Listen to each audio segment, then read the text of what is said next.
అందరికీ నమస్కారం. ఈరోజు మనం చెప్పుకోబోయే కథ తొలి వలపు. కథలోకి వెళ్ళిపోయే ముందు మీరు కనుక మన ఛానల్ని ఫస్ట్ టైం చూస్తున్నట్లయితే తప్పకుండా మన ఛానల్ని లైక్ చేయండి, షేర్ చేయండి, సబ్స్క్రైబ్ చేయండి, బెల్ ఐకాన్ క్లిక్ చేసి ఆల్ అనే బటన్ని ప్రెస్ చేయడం మర్చిపోకండి. కథని ఎక్కడ స్కిప్ చేయకుండా వినండి. మరి కథలోకి వెళ్ళిపోదామా? ఈ కథ చాలా బాగుంటుందండి, మిస్ అవ్వకుండా వినండి. భూషణం, కాంతం దంపతులకి 2 పిల్లలు. కూతురు పేరు లక్ష్మి, కొడుకు పేరు ప్రసాద్. కూతురు పుట్టినప్పటి నుంచే కాస్త అమాయకంగా, ఏ కల్లా కపటం లేకుండా, కాయకాలు మాయకాలు తెలియకుండా ఏదో కాస్త మందమతిగా ఉండేది. దాంతో భూషణం కాంతానికి కూతురంటే చాలా ఇష్టం. దానికి తోడు కూతుర్నే బయట ప్రపంచంలోకి వెళ్ళనివ్వకుండా 4 గోడలే లోకంగా, అమ్మా నాన్నలే ప్రపంచంగా ఇంట్లో ఉంటూ ఇంట్లో మాత్రమే తినటం, కాసేపు టీవీ చూసుకోవటం, ఇలాంటివి తప్ప ఏమీ చెప్పేవాళ్ళు కాదు కూతురికి. ఇక ప్రసాద్ విషయానికి వస్తే చిన్నప్పటి నుంచే చాలా చురుగ్గా ఉండే తత్వం. దాంతోనే ప్రసాద్ చదువులో కూడా బాగా యాక్టివ్గా ఉండేవాడు. దాంతో చదువుకుంటానన్న కొడుకుని చదివిద్దామనే దాంతో వీళ్ళు కొడుకుని చదివించడం మొదలుపెట్టారు. కాలచక్ర ప్రవాహంలో రోజులు గడిచిపోతూ కూతురు లక్ష్మికి 16 రాగానే మళ్ళీ మేధకుడైన ఒక వ్యక్తిని చూసి ఇచ్చి పెళ్లి జరిపించారు. అల్లుడి పేరు నారాయణ. అల్లుడు కూతురు ఇద్దరు తమ కళ్ళ ముందే ఉండాలి అనే దాంతో అల్లుడిని ఇల్లరికం తెచ్చుకొని ఇంట్లో పెట్టుకున్నారు. ఆయన మామగారితో పాటు పొలం వెళ్ళి రావటం, మిగతా టైం అంతా ఇంట్లో భార్యతో ఉండటం, లేదంటే టీవీ చూడటం, ఈ తప్ప మరొక ప్రపంచం తెలిసినవాడు కాదు అల్లుడు కూడా. కూతురికి తగిన అల్లుడు, చాలా మంచివాడు, అమాయకుడు, ఏ పాపం పుణ్యం తెలియని కూతురు అల్లుడు ప్రశాంతంగా వాళ్ళ కాపురం వాళ్ళు చేసుకుంటూ వీళ్ళ నీడలో ఉండిపోయారు. ప్రసాద్ది ఇంటర్ అయిపోయింది, డిగ్రీ అయిపోయింది, పీజీ చదువుకుంటానని సిటీకి వెళ్ళిపోయాడు. ఆ తర్వాత పీజీకి వెళ్ళిన ప్రసాద్కి ప్రియంవద అనే తన క్లాస్మేట్తో పరిచయం అయింది. ఆవిడ కూడా డిగ్రీ పీజీ చదువుకున్నటువంటి వ్యక్తి. అమ్మా నాన్న లేరు ప్రియంవదకి. చిన్నతనంలోనే పోతే చుట్టాల ఇంట్లో ఉండి ఏదో అమ్మా నాన్నలు ఇచ్చిపోయిన 4 రూపాయలుంటే వాటితో డిగ్రీ వరకు చదువుకుని ప్రస్తుతం ట్యూషన్లు చెప్పుకుంటూ మిషన్ కుట్టుకుంటూ చదువుకుంటున్నానని ప్రసాద్కి చెప్పింది. చూడటానికి ప్రియంవద ఎంత అందంగా ఉంటుందంటే ఆ అప్సరస భూమి మీదకు వచ్చేసిందేమో అన్నంత అందంగా ఉంటుంది. దాంతో ప్రసాదే ఆవిడతో పరిచయం పెంచుకున్నాడు, స్నేహం పెంచుకున్నాడు. ఆ స్నేహం ఇద్దరి మధ్య ప్రేమగా మారింది, విడదీయరాని బంధంగా మారిపోయింది. ఇద్దరు ఒకళ్ళను వదిలి ఒకళ్ళు ఉండలేనంతగా ఒకళ్ళకొకళ్ళు బాగా అలవాటైపోయారు. ప్రియా అంటే ప్రసాద్ అనే ఒక్క క్షణం కూడా వదిలి ఉండేవాళ్ళు కాదు. ఇంత దాంట్లో పీజీ కంప్లీట్ అయిపోయిన ప్రసాద్ గవర్నమెంట్ ఉద్యోగం రాద్దామని ప్రియ అందనే దాంతో గవర్నమెంట్ ఉద్యోగానికి నేను ఇక్కడే కోచింగ్లో చేరుతున్నానని ఇద్దరూ కలిసి కోచింగ్లో జాయిన్ అయ్యి ఆ తర్వాత రాసి జాబ్లో సెలెక్ట్ అవటం కూడా అయిపోయింది. ఇలా నాకు ఉద్యోగం వచ్చింది, నేను ప్రియా అని ఒక అమ్మాయిని ఇష్టపడుతున్నాను, ఆ అమ్మాయిని వివాహం చేసుకుందాం అనుకుంటున్నాను, మన ఇంటికి తీసుకొస్తాను, ఏమంటారు అమ్మా నాన్న అని ఆయన అడిగాడు. ఆ మాటకి భూషణం కాంతం, అదేమిట్రా ఈ చిన్నప్పుడే నీ మేనత్త కూతుర్నిచ్చి నీకు పెళ్లి చేద్దామని మేము నిర్ణయించుకుంటే మేము మాట కూడా ఇచ్చేసాము, నువ్వెప్పుడు చదువైపోయి ఉద్యోగం పూర్తి చేసుకొని తిరిగి వస్తావో నీ మేనత్త కూతురు సరోజని నీ మరదల్ని నీకు ఇచ్చి పెళ్లి చేయటానికని మేము ఎదురు చూస్తున్నాము అంటే మీలో మీరే అనేసుకుంటే సరిపోద్దమ్మా, పెళ్ళనేది నా జీవితానికి సంబంధించిన విషయం కాదు, ఒక్క మాట నన్ను అడుగుండాల్సిందే, నిన్ను కనేటప్పుడు నిన్ను అడగలేదు నాయన, అలాగే నీకు తిండి పెట్టేటప్పుడు అడగలేదు, బట్టలు ఇచ్చేటప్పుడు అడగలేదు, నా రక్తాన్ని పాలుగా మార్చి ఇచ్చేటప్పుడు అడగలేదు, నిన్ను పెంచి పెద్ద చేసేటప్పుడు చదివిచ్చేటప్పుడు నీకు నచ్చినయే చేశాము అంటే మేము దాంట్లో మా ఇష్టం కూడా ఉంది కాబట్టి చేశాం, నువ్వు ఇలా మాట్లాడటం భావ్యం కాదు తల్లిదండ్రులతో అనేపాటికి ఇక్కడ వాగ్యుద్ధం జరిగింది. ఆర్గ్యుమెంటు, డిస్కషను జరిగింది ఫోన్లో. వాళ్ళేమో ప్రియంవదని చేసుకుంటే ఒప్పుకోమని, ఏ కులమో ఏ మతమో అమ్మా నాన్నలు ఎవరు ఏంటో ఏ గోత్రమో ఏంటి పేరో తెలియని పిల్లని నువ్వు చేసుకుని వస్తే మనకంటూ ఒక పరువు ప్రతిష్ట కుల గౌరవాలున్నాయి, వెనకాల ఎంత ఆస్తి ఉంది చెప్పు, 150 ఎకరాల పొలం ఉంది, మేము స్థలాలే పోగు చేశామా, డబ్బుగానే పోగు చేశామా, బంగారంగానే పోగు చేశామా, ఎంత పెద్ద మండువాలోగిలి ఇల్లును కూలదోయించి పెద్ద భవంతినే కట్టించాము, నువ్వు వస్తావనే దాంతో మన ఊరికే నీ ఉద్యోగం కూడా వేయిద్దామని మేమనుకుంటుంటే నాన్నకి పెద్ద పెద్ద వాళ్ళు తెలుసు, వాళ్ళతో సిఫారసు చేయిద్దామని ఆయన అనుకుంటుంటే ఇలా మాట్లాడటం భావ్యం కాదురా అనేసరికి, మీరు నేను ప్రేమించిన అమ్మాయిని కాదంటం భావ్యం కాదమ్మా, మీరు నాకు చెప్పకుండా నా చిన్నతనంలోనే నా పెళ్లి గురించి నిర్ణయం తీసుకోవడం మొదటి తప్పు. అత్తయ్య కూతురు మీద నాకు ఆ ఉద్దేశమే లేదు. అసలు కలిసి పెరిగి ఒక దగ్గరే ఉన్నవాళ్ళం చిన్నప్పటి నుంచే. తనని నేను ఒక చెల్లెల్లా చూశానే తప్ప ఏ రోజు మరదల్లా చూడలేదు. వరుసగా మరదలైన వాళ్ళందరినీ చేసుకోవాలని రూల్ ఏమీ లేదు. అయినా మేనరికాలు చుట్టరికాల్లో చేసుకోవటం మంచిది కాదని సైన్స్ కూడా చెప్తోంది. అసలు నాకు ఇష్టం లేని మనవు చేసుకోమని మీరు అనటం తప్పనే ఇలా గొడవలయ్యి ఆయన ఫోన్ పెట్టేశాడు. వీళ్ళు ఒప్పుకోలేదనే దాంతో ప్రసాద్ ప్రియంవదకి విషయం చెప్పాడు. చెప్పేసరికి ఆవిడ బాధపడింది. నువ్వు బాధపడద్దు ప్రియ, ఇద్దరికీ గవర్నమెంట్ జాబులు వచ్చినాయి కదా, ఈ ఊళ్ళో మనం ఉండటం మంచిది కాదు. అమ్మా నాన్నలకి పేరు ప్రఖ్యాతులు ఉన్నాయి, పరువు ప్రతిష్టల కోసం ఏమైనా చేయొచ్చేమోననే అనుమానంగా నా మనసు కీడు శంకిస్తోంది. కాబట్టి మనం వేరే ఊరికి ఎవరికి చెప్పకుండా ట్రాన్స్ఫర్ చేయించుకుందామనే దూరాభారం ట్రాన్స్ఫర్ చేయించేసుకున్నారు ప్రియంవద ప్రసాద్. తర్వాత ఇద్దరూ కలిసి ఊళ్ళో పెళ్లి చేసుకొని రిజిస్టర్ మ్యారేజ్ చేసేసుకున్నారు. 3 ఏళ్ళు అన్యోన్యమైన కాపురం, అన్యోన్యమైన దాంపత్యం.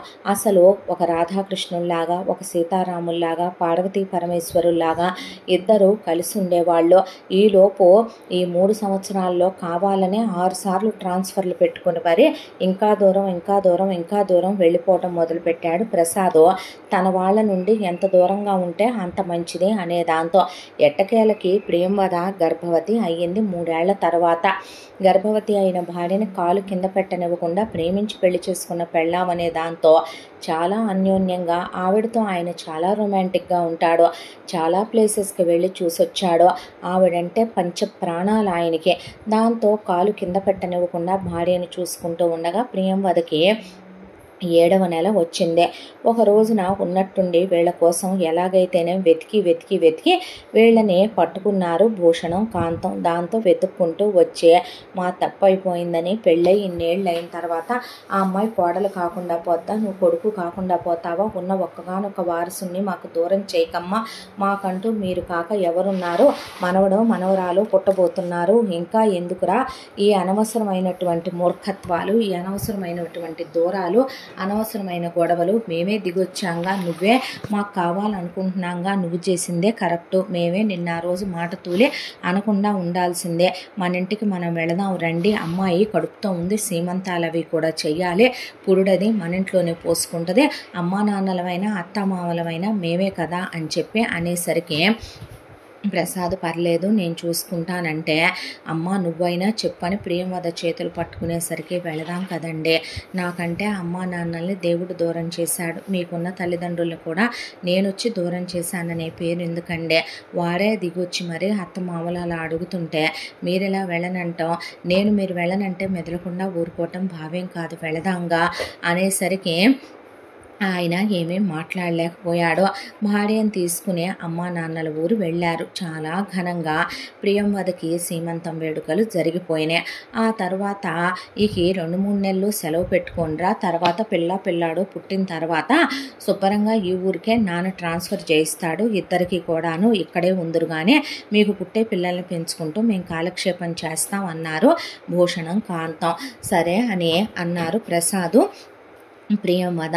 ప్రసాద్ అత్త కూతురు సరోజ వచ్చింది ఒక రోజున.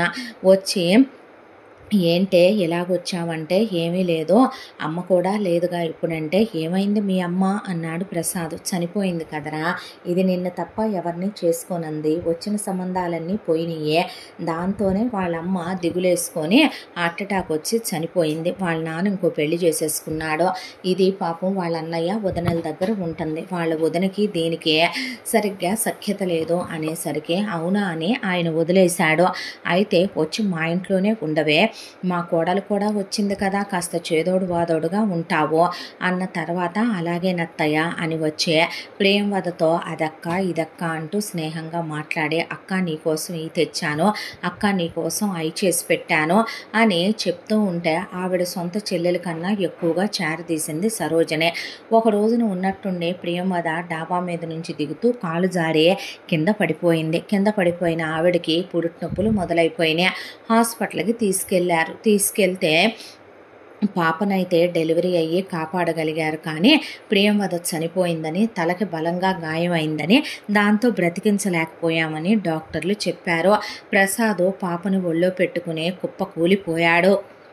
ఆ తర్వాత ప్రియంవద శవాన్ని పాపని తీసుకొని ఇంటికి వచ్చాక అంత్యక్రియలు జరిపించడం అయిపోయాక ప్రసాద్ పిచ్చివాళ్ళ తయారైపోయే పాపకి ఐంద్రి అని పేరు పెట్టుకొని పాపకి తనే పాలు పట్టుకుంటూ తనే స్నానం చేయించుకుంటూ పోయిన ప్రియంవదని అలా తలుచుకుంటూ ఉంటే, లే బావా పాపని నేను చూసుకుంటాను అని సరోజ అంటే, ఏమీ వద్దు, తను నా పాప, నా ప్రియ గుర్తు, నేనే చూసుకోగలను నా ఐంద్రిని, ఎవరూ అక్కర్లేదు అంటే, చాలే ఊరుకోరా, అది మాత్రం ఏమందని నీకు తెలుసా ఏంటి, పాపకు స్నానాలు చేయించడం అవన్నీ నువ్వు తీసుకోమ్మా అన్న తర్వాత సరోజ ఐంద్రికి స్నానం చేయించటం, పాలు పట్టడం, ఎత్తుకు తిప్పటం, దగ్గరికి తీసుకోవటం, ఇలా కొంతకాలం గడిచిపోయింది.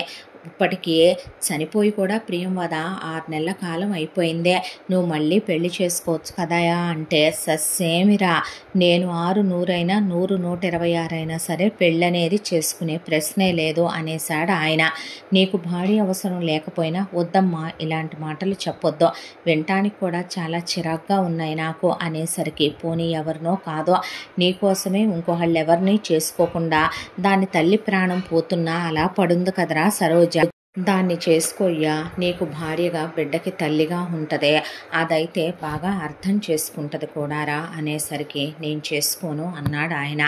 చేసుకోనంటే చేసుకోవాలరా, చేసుకోపోతే ఎలా, నీకుంది ఆడపిల్ల, మగపిల్లాడు అనుకుంటున్నావా ఏంటి, అది చూడు దాన్ని ఎంత ప్రేమగా చూస్తుందో, నిద్రాహారాలు మాని చంటి పిల్లకి ఒకవైపున డైపర్లు మారుస్తుంది, స్నానాలు చేయిస్తుంది, పిల్లకి బొట్ల మందులు పోస్తుంది, పిల్ల రాత్రంతా నిద్రపోకుండా తల్లి కోసం ఏడుస్తుంటే పొత్తేళ్లలో పడుకోబెట్టుకొని చూసుకుంటుంది, ఇవన్నీ నువ్వు చేయగలవా, పోయిన నీ భార్య ఫోటో దగ్గర కూర్చొని ఏడుస్తూ ఉండటమే సరిపోతుంది నీకు అన్నం నీళ్లు మానేసి, మేమున్నంతకాలం సరే మేమేమైనా అమ్మాయిని పొమ్మన్నామా, ఆయుష్ లేదు పోయింది, ఏం చేద్దాం దానికి, అసలు మేము ఇక్కడికి రాకుండా ఉన్నా తను ఉండేదేమో నాతో, మా ప్రారంధం అయ్యా, ఇవన్నీ మేము మొయ్యాలని రాసున్నప్పుడు ఇలాంటి మాటలన్నీ పడాలని మా కర్మాన ఉన్నప్పుడు తప్పేదేముందిలే, కానీ నువ్వు ఇలా ఒంటరి అయిపోతే చూడటానిక మేము బతికుందే, చేసుకోరా అని బ్రతిమిలాడితే, నేను చేసుకోనన్న తర్వాత, పర్వాలేదులే బావా, నువ్వు చేసుకోకపోయినా నీ బిడ్డకి తల్లిగా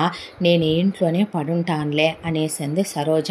అన్న తర్వాత ఒకవైపున సరోజ బిడ్డ గురించి చూసుకోవటం, చుట్టుపక్కల వాళ్ళు కూడా పెళ్లి కాని ఒక ఆడది పెళ్ళైన ఒక మగాడు ఒకే ఇంట్లో ఏ వరుసతో ఉంటున్నారని చెప్పుకోవటం, మరొక వైపున తల్లిదండ్రులు రోజు ఒత్తిడి తేవటం, బిడ్డ మీద సరోజకున్న ప్రేమ చూసినటువంటి ప్రసాద్ ఇక పెళ్లికి ఒప్పుకొని సరోజ మెళ్ళో తాళి కట్టాడు. మొదటి రాత్రి రోజున పెళ్లి పాప కోసం చేసుకున్నాను అనేది అబద్ధం అవుతుంది, నువ్వు నిజంగా మంచిదానివని నమ్మి చేసుకున్నాను, నీ మంచితనం చూసి చేసుకున్నాను, నాకు కొంత టైం కావాలి, ప్రియన్ నేను అంత త్వరగా మర్చిపోయి నీకు నేను దగ్గర కాలేను, ఏమో సంవత్సరం పట్టొచ్చు, 10 ఏళ్ళు పట్టొచ్చు, 25 ఏళ్ళు పట్టొచ్చు, పర్వాలేదు, నీ బిడ్డకి తల్లిగా నేను బ్రతికేస్తాను బావా, నువ్వు ముట్టుకోకపోయినా పర్వాలేదు అనేసింది సరోజ.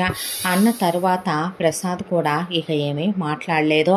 ఆ తర్వాత రోజులు గడిచిపోతూ పాపని ఒకవైపున సరోజ చాలా ప్రేమగా చూసుకుంటూ ఇలా బాగానే ఉంది. ఆ తర్వాత పాపకి సంవత్సరం వయసు వచ్చిందే. సరోజిని దూరంగా పెట్టడం న్యాయం కాదు, తనేం తప్పు చేసిందని నిజంగానే ప్రియకి ఆయుష్ లేక వెళ్ళిపోయింది. ఒక స్త్రీని మనం సంతోష పెట్టలేకపోయాం, సుఖపెట్టలేకపోయాం అన్నట్టు నేను ఎప్పుడూ తనతో ఉండలేదు. తను ఉన్నన్నాళ్ళు మేము చాలా అన్యోన్యంగా ఉన్నాము. సరోజ నా కోసమే ఎవరిని పెళ్లి చేసుకోలేదనేది నిజం. ఇక పాపని తను సొంత తల్లిలా చూసుకుంటుందన్నది నిజం. ఇప్పుడు నేను తనని తనని దూరంగా పెట్టి తాళి కట్టి అలా తనని బాధ పెట్టడం భావ్యం కాదు కదా అని ఆయనే ఒక మంచి రోజు చూసి భార్య ఒంటి మీద చెయ్యేద్దాంలే అని అనుకుంటూ ఉండగా సరోజలో నుంచి ఒరిజినాలిటీ బయటకు వచ్చేసింది. పాపని విసుక్కోవటం, పాపని తిట్టడం, కొట్టడం, స్నానం చేసేటప్పుడు పాపని తొడపాసాలు పెట్టడం, వీపు మీద గిచ్చేయటం, చెంపల పక్కన మెడల పక్కన కమిలిపోయి ఉంటే అక్కడ గిచ్చేయటం, ఇవన్నీ మెల్లమెల్లగా ప్రసాద్ గమనిస్తున్నాడు. అవి కాకుండా ఆయన దగ్గర పవిట జార్చడం, రాత్రి ఆయన పడుకోనుంటే మెల్లగా వెళ్ళి ఆయన షర్టు బటన్లు తీయటం, వెనక నుంచి వెళ్ళి ఆయన్ని కౌగిలించుకోవటం, ఇలాంటి చపల చిత్త పనులు చేస్తుంటే ఒక రోజున ఆయన ఏంటి బజారు వేషాలు వెలయాల్లాగా ప్రవర్తిస్తున్నావెందుకు, ఇల్లాల లక్షణాలు పోయి ఇలా తయారయ్యావేంటే నువ్వు అనేసరికి ఇక సరోజలో నుంచి ఓపెన్ అయిపోయి ఒరిజినల్ క్యారెక్టర్ బయటకు వచ్చేసి, ఏంట్రా నిన్ను నేను ఎందుకు చేసుకున్నానో, నీకు ఆస్తుంది, అందం ఉంది, నేను ఎదురు పెట్టి మరీ చాలా నా ఎఫర్ట్స్ అన్నీ నేను నిన్ను చేసుకుంటే నా కూతురికి అమ్మగా ఉండు, నా ఇంట్లో పనులు చేస్తూ ఉండు, నాకు పెళ్ళాంగా నువ్వు ఒక మూలన పడుండు అంటావేంట్రా, నువ్వు ఎంత అందంగా ఉంటావో నీ అందాన్ని చూసి నీ మగతనాన్ని చూసి మైమరిచిపోయి నేను నిన్ను చేసుకున్నాను, నా ఒంటి మీద చేసి నన్ను సుఖపెడతావా లేదా, నాకు పిల్లల్ని కంటావా లేదా అనేసరికి అసహ్యం వేసిన ఆయన పాపను ఎత్తుకొని అటు తిరిగి నుంచొని, నీకు నేను వెంటనే విడాకులు ఇస్తాను, ఎంత కావాలో తీసుకొని నీకు నచ్చిన వాడితో నువ్వు ఎవరితో వెళ్ళి కులుకుతావో కులుకో, చిచ్చి నువ్వు ఎలాంటి దానివని తెలిసే నేను వివాహమే వద్దన్నా నా ప్రాణానికి తీసుకొచ్చి నా మెడకు కట్టారు, నేను నా ప్రియక్కడ నువ్వెక్కడే, నా ప్రియ కాలి గోటికైనా సరిపోతావా, క్యారెక్టర్లు ఇస్తానా అని ఆయన అంటూ ఉండగానే పక్కనే ఉన్న ఎత్తడి ఫ్లవర్ వాజ్ తీసుకొని ఆయన తల మీద కొట్టింది సరోజ. దాంతో ప్రసాద్ కుప్ప కూలిపోయాడు. తీసుకెళ్ళి హాస్పిటల్లో చేరిస్తే ప్రాణంతోనే ఉన్నాడు, మతిస్థిమితం పోయింది అని చెప్పారు డాక్టర్లు. తీసుకొచ్చి ఆయన ఇంట్లో ఒక గదిలో పడేసి ఇదంతా చూస్తూ కూడా చోద్యం చూస్తూ నోరెత్తలేదు భూషణం కాంతం. పర్వాలేదులే మామయ్య, పర్వాలేదులే అత్తయ్య, మీ కొడుకుతోనే నేను కాపురం చేస్తాను, కంగారు పడకండి, మీ కొడుక్కే పిల్లల్ని కంటాను, తను చెయ్యకపోయినా నేను ఎలా చెయ్యాలో, ఎలా వాడితో నేను కాపురం చేయించుకోవాలో నాకు బాగా తెలుసులే, కానీ వాడికి పోయింది మైండే కదా, మైండ్ ఉంటే మీ అబ్బాయి నా ఒంటి మీద చెయ్యేడు, నేను చెప్పినట్టు విని కాపురం చేసి పిల్లల్ని కండు, పర్వాలేదు నోరు మూసుకొని ఊరుకోండి అందే. వాళ్ళు మెదలకుండా ఊరుకున్న తర్వాత ఒక ఇంట్లో పని మనిషిని పెట్టి ఆ పని మనిషి దగ్గర ఆ పిల్లని పడేసి సరోజ ప్రసాద్ గదిలోకి వెళ్ళి ఆయన ప్రియా అంటూ జరిగిన అంతా దాంట్లో ఆయనకి ప్రియ ఒక్కటే గుర్తుంది, పాప మాత్రమే గుర్తుంది, అంతకు మించి ఆయనకి ఏమీ జ్ఞాపకం లేదో. ఆయన మీద పడి తనే కాపురం చేసి గర్భవతి అయ్యే ఒక పాపని కంది. ఇంత దాంట్లో అదే ఇంట్లోనే ఉంటున్న లక్ష్మీనారాయణకి ఈ విషయాలేమీ తెలియదు. వాళ్ళకి ఒక కొడుకున్నాడు, పిల్లాడికి 3 సంవత్సరాల వయసు, ప్రసాద్కి ప్రియంవదకి పుట్టిన పాపకి 2 సంవత్సరాల వయసు, సరోజకు పుట్టిన కూతురికి రమ్య అని పేరు పెట్టుకుని ఇప్పుడు రమ్యకి కూడా సంవత్సరం వయసు. లక్ష్మికి నారాయణకి ఇంత జరుగుతున్నా వాళ్ళకి ఏ పాపం పుణ్యం తెలీదు. వాళ్ళ ప్రపంచం, వాళ్ళ లోకం వాళ్ళకి ఒక పక్కకి ఇంట్లో ఒక 2 గదులు కేటాయిస్తే అందులో ఉండే పనమ్మాయి వండి తీసుకెళ్తే తిని పుట్టిన బాబుతో ఆడుకుంటూ ఉండటం తప్ప ఈ ఇంట్లో జరిగే ఈ రాజకీయాలన్నిటి గురించి వాళ్ళకేమీ తెలీదు. ఒక రోజున పిల్లాడిని కాంతానికి ఇచ్చి లక్ష్మీనారాయణ కలిసి గుడికి వెళ్ళి వస్తూ ఉండగా కారుకి పెద్ద యాక్సిడెంట్ అయ్యి అక్కడికక్కడే లక్ష్మీనారాయణ చనిపోయారు. దాంతో కూతుర్ని అల్లుడిని తీసుకొచ్చి గుమ్మం ముందు పడుకోబెట్టేసరికి కుప్ప కూలిపోయారు కాంతం భూషణం. కొడుక్కేమన్నా అయిందన్నా తట్టుకోగలరేమో, కానీ వాళ్ళు కూతురంటే పంచప్రాణాలు, కూతురు పుట్టాకే వాళ్ళకి అంతాస్తి కలిసి వచ్చింది. దానికి తోడు అల్లుడు చాలా మంచివాడు, మనవడు 3 ఏళ్ల పిల్లాడు, అలాంటిది ఇప్పుడు తల్లి లేని వాడైపోయాడు అని మనవడిని గుండెలకి హత్తుకొని ఇక భూమి బద్దలైపోయేలా ఏడ్చారు. తర్వాత వీళ్ళకి అంత్యక్రియలు జరిగిపోయినాయి. అంత్యక్రియలు జరిగిపోయిన తర్వాత కాంతానికి మనవడంటే పంచప్రాణాలు. పిల్లాడి పేరు దేవుని గుండెల మీద పెట్టుకొని నెత్తి మీద పెట్టుకొని భుజాల మీద ఎక్కించుకొని గారాబం చేసుకుంటూ పెంచుకునేవాళ్ళు భూషణం కాంతం కూతురు కొడుకు అనే దాంతో. అయితే సరోజ ప్రసాద్ మీద పడి కాపురం చేసుకుంటూ ఎలాగోలాగా పిల్లని కనేసిందిలే, ఇంకొక ఇద్దరు ముగ్గురిని అలాగే కంటదిలే. తర్వాత కొడుక్కి మెల్లమెల్లగా ఒక 5-6 ఏళ్ళు ఆగిన తర్వాత ట్రీట్మెంట్ చేయించవచ్చు. కావాలనే ట్రీట్మెంట్ చేయించట్లేదు వీళ్ళు, ఎందుకంటే ట్రీట్మెంట్ చేయించితే మతి వస్తుంది, మతి వస్తే కనుక ఆయనకి సరోజని భార్యగా ఒప్పుకోడు అనే దాంతో. అయితే ఇలా రోజులు గడుస్తూ ఉండగా సరోజ ప్రసాద్తో ఆయన రాను రాను ఏమైందంటే ప్రియని మాత్రమే తలుచుకుంటూ స్పందనలు కలగటం మానేసిని ఆయనలో. ఆయన మీద పడ్డా ఆయనతో కాపురం చేయాలని ఈవిడ అనుకున్నా ఆయన ఒక శవంలా పడుంటున్నాడు తప్ప ఆయనలో ఏ ఫీలింగ్స్ కలగట్లేదు. దాంతో భర్త మీద ఏహ్యత పెరిగిపోయి అసహ్యం పెంచేసుకునే వేరే ఒక అతనితో ఎఫ్ఐఆర్ పెట్టుకుంది. దట్టు అతన్ని ఇంటికే తీసుకొచ్చి డాబా మీద ఉన్నటువంటి పెంట్ హౌస్ రూమ్లోకి తీసుకెళ్ళి మరీ కులకటం చూసిన అత్తామామలు ఇద్దరూ కలిసి, ఏమే మతి తప్పిందా, మదం ఎక్కిందా, పొగరు పట్టిందా, మా కొడుక్కి నువ్వు తల మీద కొట్టి మతిస్థిమితం లేకుండా చేసి వాడికి ట్రీట్మెంట్ ఉన్నా సరే మేము ట్రీట్మెంట్ చేయించకుండా ఎందుకు ఆపామో తెలుసా, నువ్వు మా మేనగోడలివి, నీ అమ్మ చచ్చింది, నీ బాబు ఇంకో పెళ్లి చేసుకున్నాడు, దిక్కులేని దానివి, ఏమోలే నువ్వు వాడికి ఒక 2 3 కన్నాక వాడికి ట్రీట్మెంట్ ఇప్పిస్తే ఇంకా వాడేం చేస్తాడు, నీతోనే కాపురం చేస్తాడు, వాడి కూతురు నీ పిల్లలు కలిపి నువ్వే చూసుకుంటావు, ఎటు నా కూతురు నా అల్లుడు పోయారో ఉన్న నా మనవడు దేవుని కూడా నువ్వే చూసుకుంటావని నేనడుకుంటే ఒళ్ళు బలిసిన వేషాలు వేస్తున్నావేంటే అని చెప్పి ఇద్దరూ కలిసి చేయి చేసుకున్నారు సరోజ మీద. దాంతో సరోజ పగబట్టిందే, కక్ష కట్టిందే, ఇంటికున్న మెయిన్ డోర్లు మొత్తం క్లోజ్ చేయించేసిందే. తను ఎవరితో ఎఫ్ఐఆర్ పెట్టుకుందో వాడిని ఒక 4 మనుషుల్ని తీసుకురమ్మనమని ఇంటికి పిలిపించే కాంతం పెద్ద పెద్దగా అరుస్తూ గొడవ చేస్తుంటే నోరు మూసి గోడకేసి తలకాయ కొట్టేసింది. కొట్టిన తర్వాత భూషణం ఈ విషయం ఊళ్ళో వాళ్ళందరికీ చెప్తానని వెళ్ళబోతుంటే భూషణాన్ని తీసుకొచ్చి బావిలో 2 కాళ్ళు ఎత్తేసింది. దాంతో వీళ్ళిద్దరూ పోయారు. పోయిన తర్వాత ఆ ఉన్న పిల్లాన్ని కూడా బావిలో ఇసిరేద్దాం, దరిద్రం పోద్ది, కూతురు కొడుకుని అలాగే ఐంద్రిని కూడా వేసేద్దాం, తన కూతురికి ఒక్కదానికి మొత్తం ఆస్తి అంతా వస్తుంది, తర్వాత ప్రసాదం తీసుకెళ్లి ఏ పిచ్చి హాస్పిటల్లోనో ఇసిరేయచ్చు అనుకునే లోపు సరోజ ఎఫ్ఐఆర్ పెట్టుకున్న తను ఆస్తి మొత్తం నీ చేతికి వచ్చిన తర్వాత ముగిచ్చే, అందరినీ ఒకేసారి ముగిచ్చేస్తే ఎట్లాగ సరోజ అనేపాటికి లాయర్ని పిలిపించింది. లాయర్ వచ్చి ఒక పెద్ద ఢామ్ అని బాంబు పేల్చాడు సరోజకి.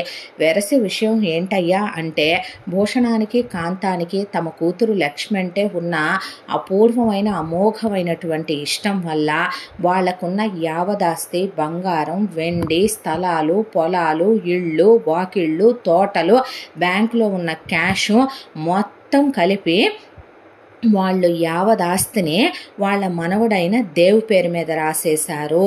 ఆ పిల్లాడికి ఏదైనా ప్రాణహాని జరిగినా, పిల్లాడిని చదివించకపోయినా, పిల్లాడికి జ్ఞానం కలిగించకపోయినా వారానికి 3 సార్లు చొప్పున లాయర్గా నేను, సంవత్సరానికి ఒకసారి పిల్లాడికి అన్ని మెడికల్ టెస్టులు చేయించి కోర్టులో సబ్మిట్ చెయ్యాలి. వచ్చే పై ఆదాయంలో కూడా ఇంటి ఖర్చులకి నెలకి ఎంత అని మాత్రమే ఇక నుంచి మంజూరు చేయబడుద్ది.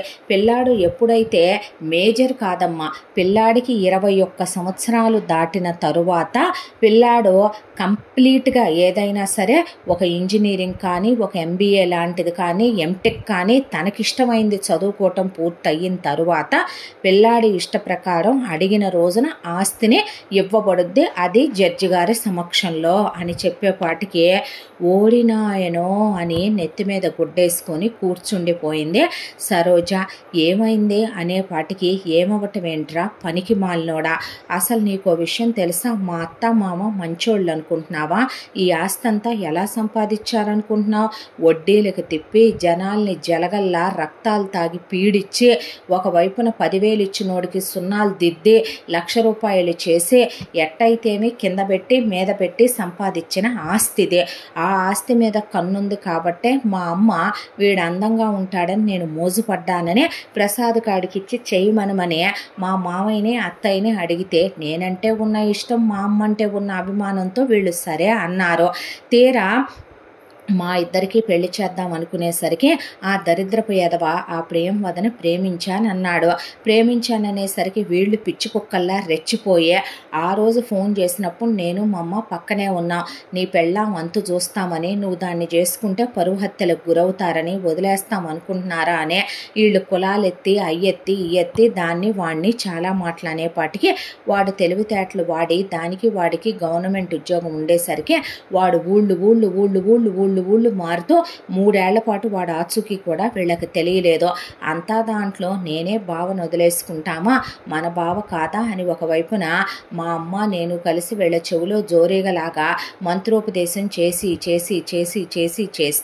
అప్పుడు వాడి కోసం వెతికించడం మొదలు పెడితే నేనే చెప్పా వాడు ఫస్ట్ చేసిన ఆఫీస్ దగ్గరికి వెళ్ళమనమని. అక్కడి నుంచి పట్టుకుంటే అక్కడ తెలిసిన ఒక కొలిక్కి ఆ తర్వాత తెలిసిన వాళ్ళకి పట్టుకొని వీడు అది దొరికారు. ఈలోపు ఇక్కడ మా అమ్మ ఎక్స్ట్రాలు చేస్తూ ఒకవేళ వాడు వచ్చిన తర్వాత దాంతోనే ఉంటానన్నాడు అనుకునే, నువ్వేం చేస్తావు అప్పుడు, నువ్వెవరిని చేసుకుంటా, నువ్వెవడు కుంపుడు గత్తిగా వెళ్తావో, ఒకవేళ నువ్వు ఇప్పటికే నేను ఏ రోజో పెద్ద మనిషి అయిన దగ్గర నుంచి నీకు నాకు మధ్య సంబంధం కొనసాగుతుంది కదవయ్యా, ఆ అక్రమ సంబంధం బయటపడితే ఏమవుద్ది, అదైతే ఏమవుద్ది, ఇదైతే ఏమవుద్ది అంటా ఉండేసరికి నాకు విరక్తి విసుగు వచ్చేసినాయి. దాంతో జస్ట్ ఒక విషయం సీసా ఇచ్చా, పైకి పోయింది మా అమ్మ, పీడ పోయిందే. మా అమ్మ పోయిందన్న సింపతితోనే నేను వీళ్ళింట్లో చేరాలని కావాలనే మా వదినతో రోజు గొడవలు పెట్టుకొని నేను కనపడకుండా అదందరికీ హైలైట్ అయ్యేలా చేశాను. ఆ తర్వాత వీడు ప్రేమవదని తీసుకొని వీళ్ళ కళ్ళబొల్లి మాటలు నమ్మి ఇక్కడికి వచ్చాడు. వచ్చిన తర్వాత పలకరిద్దాం అన్నట్టుగా వీళ్ళింటికి వచ్చాను. ఎటు మా అత్త నన్ను ఉండమంటదని నాకు తెలుసు. మా బావకి నా మీద మోజు పుట్టాలని, కోడల్ని ఎలాగైనా ఇంట్లో నుంచి అక్రమ సంబంధాలు అంటగట్టి పుట్టిన పిల్ల కొడుకు పుట్టలేదని చెప్పి గెంటేయాలని మా అత్త మామ ఆలోచనలో ఉన్నారు. అసలు అక్కడ దాకా ఎందుకు అనే దాంతో ప్రేమవదికి 10వ నెల వచ్చింది. అది డాబా మీద అటు ఇటు వాకింగ్ చేసుకుంటుంది. కావాలని నేనే ఒక తోపు తోసాను పైన నుంచి కిందకే. తోసేటప్పుడు మా అత్త మామ కూడా చూసి సైలెంట్గా ఊరుకున్నారు. అది కింద పడి చాలాసేపు కొట్టుకుంది. దాన్ని కింద పడిన తర్వాత దానికి తలకేం దెబ్బ తగల, దాని తలకాయ నేలకేసి మా అత్తే బాధేసింది. ఆ తర్వాత మా మామయ్య వాడికున్న కోపమంతా తీర్చుకొని కొట్టాడు ఆ ప్రియంవదనే. అప్పుడు ప్రసాద్ వచ్చేసరికి ఏం ఎరగనట్టు హాస్పిటల్కి తీసుకెళ్తే అది పిల్లని కానీ చచ్చింది. ఆ పిల్ల కూడా పోద్దనుకుంటే ఈ దరిద్రుడు ఆ పిల్లని తీసుకొచ్చి మళ్ళీ నన్ను చేసుకోమంటే వీడు చేసుకోని అన్నాడు. వీడమ్మా బాబు మహానటుల్లాగా యాక్ట్ చేసే ఎట్టాగొట్ట నన్ను ఇచ్చి పెళ్లి చేశారు. చేసిన తర్వాత వీడు నా మీద చెయ్యనంటాడే, కాపురం చేయనంటాడే, పిల్లని కన్నంటాడే. దాంతోనే ఒకరోజు విరక్తి వచ్చింది. ఆడి తలకాయ బద్దలు కొట్టేశాను. వాడికి ట్రీట్మెంట్ ఉంది, కావాలని ట్రీట్మెంట్ చేయించితే ఆడు నాతో కాపురం చేయడనే నేనే వాడితో కాపురం చేస్తున్నా. వాడికి కావాలనే అడ్డమైన సంసార సామర్థ్యతను పెంచే ట్యాబ్లెట్లు వాడి, మూలికలు వాడి, వాడికి ఫీలింగ్స్ వచ్చేలా చేసి, వాడికి అడ్డమైన వీడియోలు చూపించి ఆడికి మతిస్థిమితం పోయింది కాబట్టి నాకు నచ్చినట్టు కాపురం చేయించుకుంటే అప్పుడు ఇదిగో నా కూతురు పుట్టిందే. పుట్టిన తర్వాత దీన్ని నీకే కనేదాన్ని, రేపు డిఎన్ఏలు చేస్తే ఆస్తి విషయంలో ఏదైనా ప్రాబ్లం అవుతేమోనని ఆ దరిద్రుడికి కనాల్సి వచ్చింది. దాంతో ఆ తర్వాత వాడేమైనా నాతో మళ్ళీ క్లోజ్ అవుతాడా అంటే వాడికి అన్నీ చచ్చుబడిపోయి వాడికి ఏ ఫీలింగ్స్ కలగట్లేదు. దాంతోనే నేను నిన్ను పిలిపించుకున్నా. కోరికలతో దహించుకుపోయే మనిషి కోరికలను అణుచుకోగలుగుద్దా అది చూసి ఆల్రెడీ ముసల్దాని కూతురు అల్లుడు కారులో వెళ్తుంటే నేనే బ్రేక్స్ ఫెయిల్ చేయించి పైకి పంపించేసా. పీడ విరగడైపోయింది. రుణశేషం వ్రణశేషం శత్రుశేషం ఉండకూడదంటారని ఆస్తిలో సగం వాటా పైనే దీని కూతురుకు పెట్టాలన్నది కాంతం ఆలోచన. దాంతో లక్ష్మిని దాని మొగుణ్ణి విత్ డ్రైవర్తో సహా పైకి పోయారు. పీడ విరగడైపోయింది. ఆ ఉన్న పిల్లాడిని ఏ పీక బిసుకో వాడు తినే దాంట్లో ఏదో ఒకటి కలిపో పైకి పంపుదాం అనుకుంటే ఆ తర్వాత నేను నీతో ఎఫ్ఐఆర్ పెట్టుకోవటం చూడటం, వీళ్ళు నన్ను కొట్టడం, ఆ తర్వాత వీళ్ళు ఇలా ఆస్తి మొత్తం పిల్లాడి పేరు మీద రాస్తారని నేను కల్లో కూడా అనుకోలే.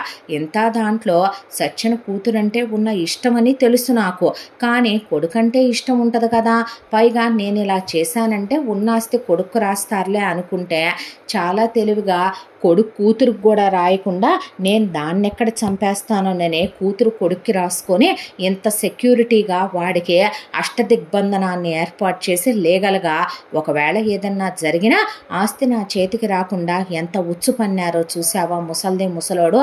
అందుకే దాన్ని ఏ తల అయితే కోడల తల వేసి కొట్టిందో దాని తలకాయ అలా గోడకేసి కొట్టాలని నాకు అప్పుడే వచ్చింది ఐడియా. వాడెటు కోడల్ని బాయిలో తోద్దాం అనుకున్నాడు, నిండు చూలాలనే వాణ్ణే తోసేశాను. ఈ పిల్లాన్ని కూడా పడేద్దాం అనుకునే లోపు ఈ విషయం తెలిసింది. పాడు దరిద్రం.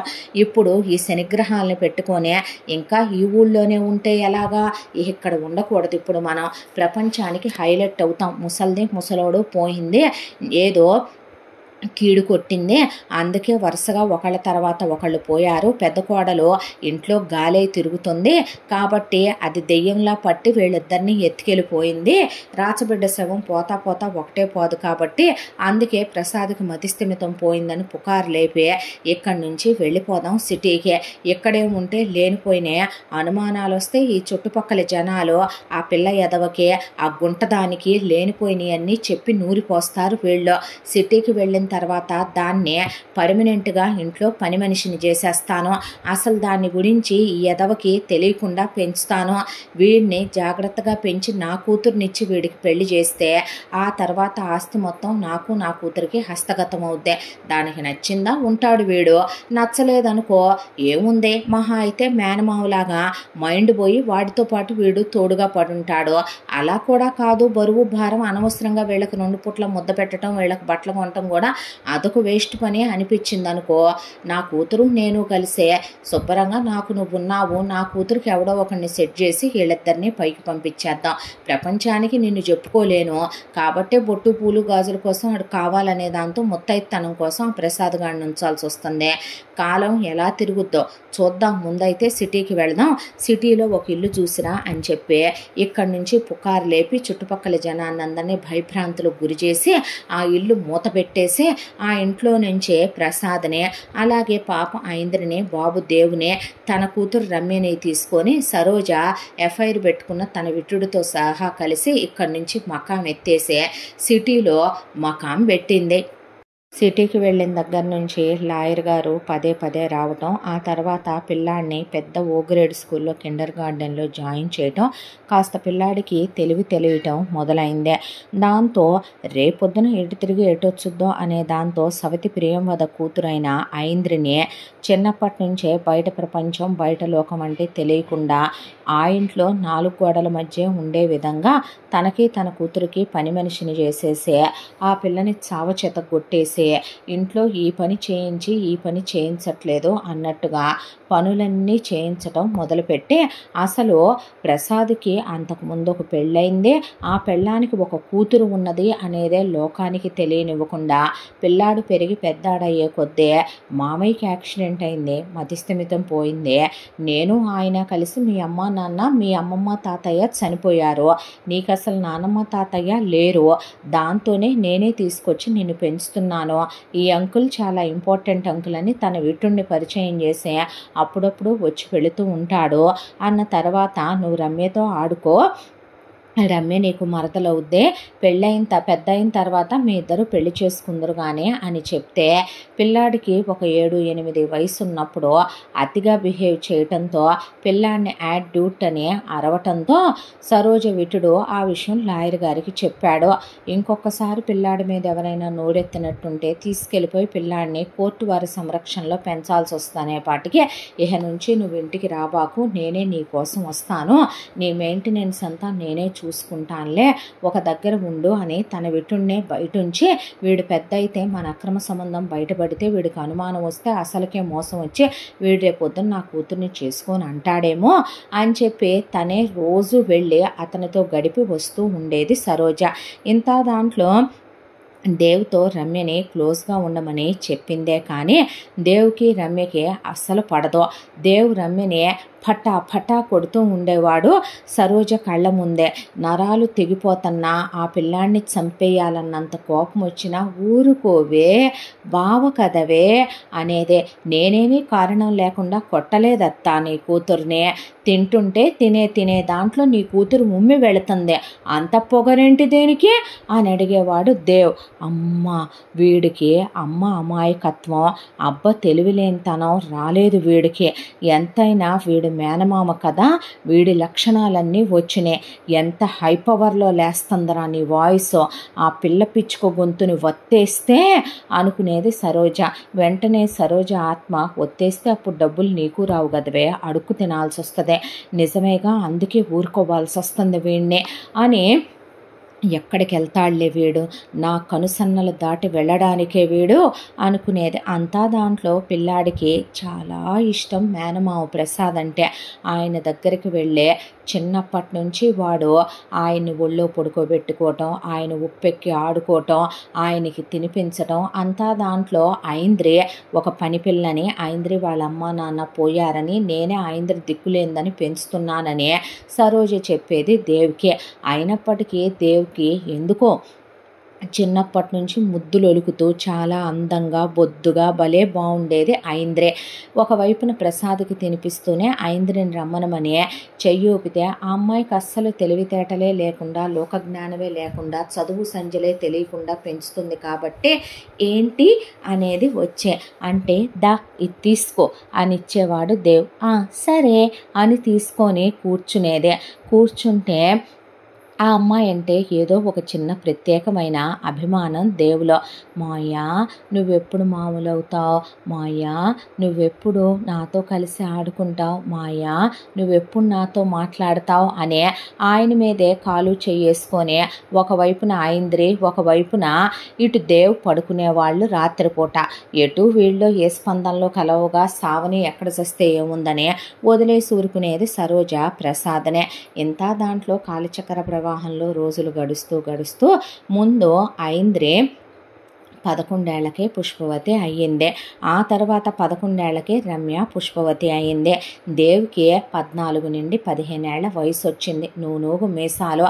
దానికి తోడు ప్రసాద్ లాగా దేవ్ బాగా 6 అడుగుల పైన విగ్రహం మెల్లమెల్లగా పిల్లాడిదే పెరగటం స్టార్ట్ అయ్యి ఉండాల్సిన వయసు కన్నా కూడా బాగా హైట్ ఎక్కువ, బాగా మెచ్యూరిటీ. దానికి తోడు ఇంగ్లీష్ మీడియం స్కూళ్ళల్లో, ఓ గ్రేడ్ స్కూళ్ళల్లో చదవటమో ఏమో కానీ బాగా తెలివితేటలు, లోకజ్ఞానం బాగా షార్ప్గా ఉండేటటువంటి పిల్లాళ్ళ తయారయ్యాడు.